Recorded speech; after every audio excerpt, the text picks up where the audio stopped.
Good morning sir, may I come ভেতরে sir? ইংরেজি না জানলে ইংলিশ বলার দরকার নেই।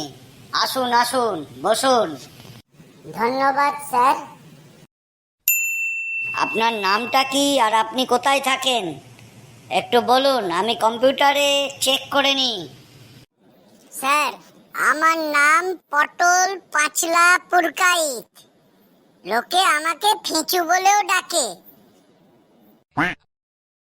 হ্যাঁ হ্যাঁ, দেখেছি।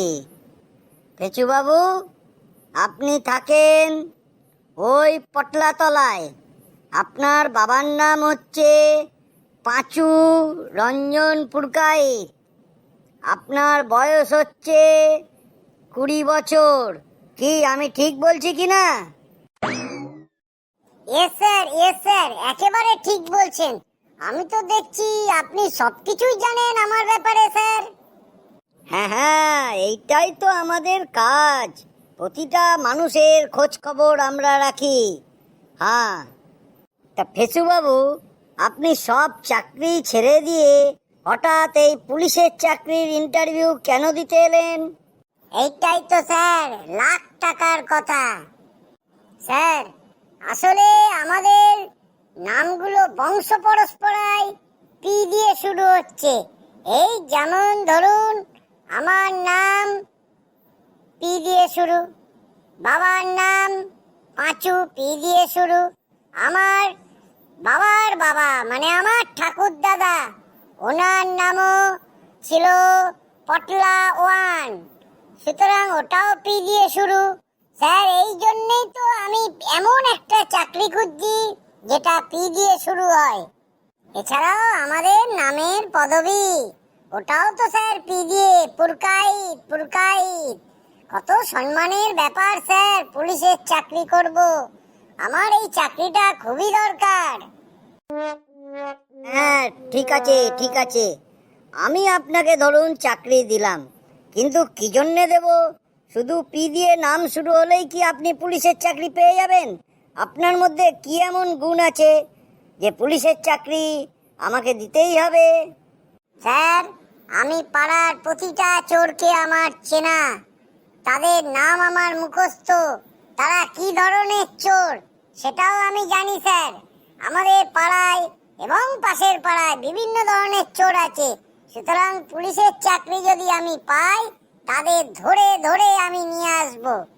এই ধরুন, চাল চোর, গম চোর, রেশন চোর, মাটি চোর, বালি চোর, কয়লা চোর, ছিঁচকে চোর, পিঁচকে চোর, আর কত চোর বলবো স্যার।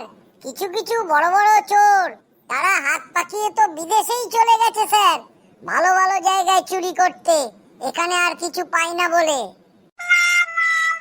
শুধু চোর ধরার জন্য আপনাকে আমি পুলিশে নেব? আপনি এগুলো ভাবলেন কি করে? এছাড়াও আর কি করতে পারবেন বলুন পুলিশের জন্যে? স্যার, আমি পুলিশের এই যে খাকি ইউনিফর্ম, একে আমি খুব সম্মান করি স্যার।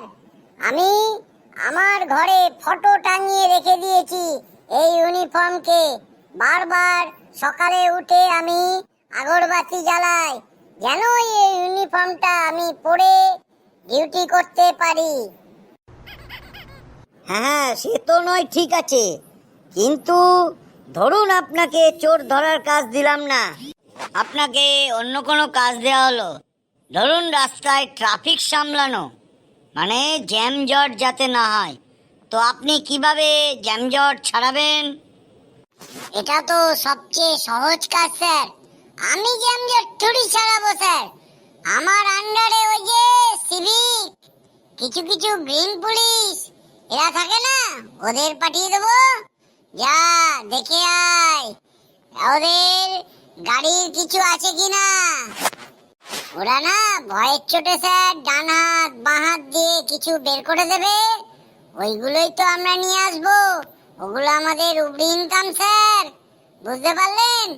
এই চারিদিকে তখন এমনি গাড়িগুলো এই এত টাকা দেওয়ার জন্যে এরা আস্তে আস্তে রাস্তায় আসা বন্ধ করে দেবে, তখন অটোমেটিক আর ট্রাফিকে আর জ্যাম হবে না স্যার, আমরা আরামসে থাকতে পারবো।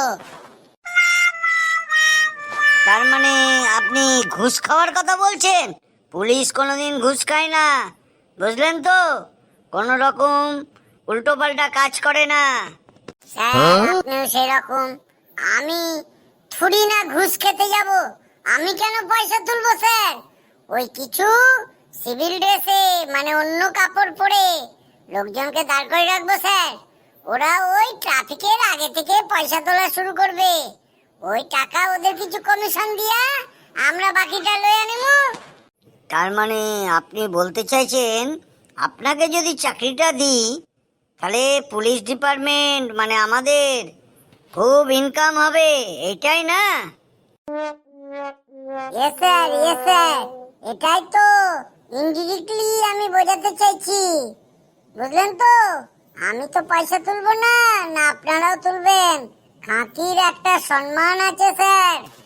ওই সিভিল ড্রেস পরে কিছু লোককে পাঠাই দিমু, বুঝলেন তো? আমাদের পয়সা উপচে পড়বে স্যার, উপচে পড়বে। ঠিক আছে, ঠিক আছে, কিন্তু ফেচু বাবু আপনি বলুন, যদি কোথাও গন্ডগোল হয় আর আপনি থানাতে বসে আছেন, আপনার কাছে ফোন এলো, আপনি সঙ্গে সঙ্গে কি করবেন? স্যার আমার মোবাইল ফোনে ট্রু কলার আছে। কোনো আননোন অপরিচিত ব্যক্তির ফোন আমি ধরি না। এই যে বলছে না বিভিন্ন ধরনের স্পাম কল আসছে স্যার, ফেক কল, আমি ধরবই না। ওটাকে পরে আবার আমি কল ব্যাক করে নেবো স্যার। মানে পুলিশ কতক্ষণ যায় স্যার এটাও আপনাকে বলতে হবে। গন্ডগোলগুলো মিটে গেলে তবেই না আমরা যাব স্যার। গিয়ে সব ঠান্ডা করে দেবো। ওই ব্যাপারে টেনশন নেবেন না স্যার একেবারে। আমার সব রাস্তাঘাট চেনা। ঠিক আছে, ঠিক আছে, আমি একটু আমার বড় বসের সঙ্গে আলোচনা করে নিই, পরে আপনাকে আবার কল করা হবে। আশা করি আপনার চাকরিটা হয়েই যাবে। আপনি মোটামুটি রেডি থাকুন, 1 সপ্তাহের মধ্যে লেটার পেয়ে যাবেন। Thank you sir, very well sir. Sir তাহলে কি ওই গানটা আমি করতে পারুম? চাকরিটা আমি পেয়ে গেছি বেলা শুনছো। অবশ্যই করবেন, অবশ্যই করবেন, সে সময় আছে, একটু অপেক্ষা করুন। Okay sir, thank you sir, খুব ভালো লাগলো, চাকরিটা হয়ে গেল।